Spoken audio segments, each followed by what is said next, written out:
Islamic Research Center. بسم الله الرحمن الرحيم. الحمد لله وحده والصلاة والسلام على من لا نبي بعده.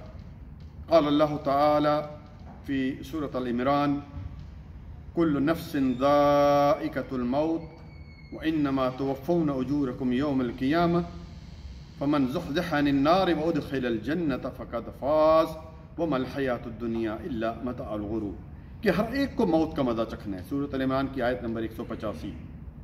اور قیامت والے دن اس کو اس کے اعمال کا پورا پورا بدلہ دیا جائے۔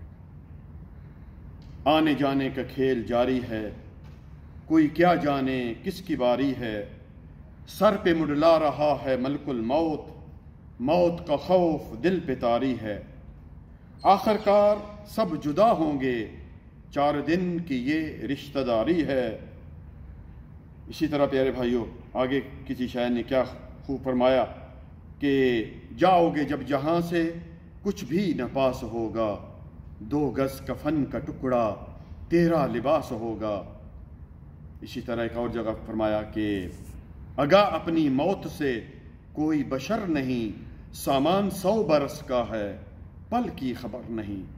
اللہ رب العالمین نے اس حضرت انسان کو قرآن کریم میں کئی جگہ موت کی یاد دہانی فرمائی کہ کہیں یہ دنیا کی رنگینوں میں کھو کر موت کو نہ بلا بیٹھے۔ سورۃ ملک کی آیت نمبر 2 میں فرمایا: الذی خلق الموت والحیات لیبلوکم ایکم احسن عملا، کہ ہم نے موت اور زندگی کو پیدا اس لیے کیا کہ ہم تمہیں دیکھیں کہ تم میں سے اچھے اعمال کون کرتا ہے۔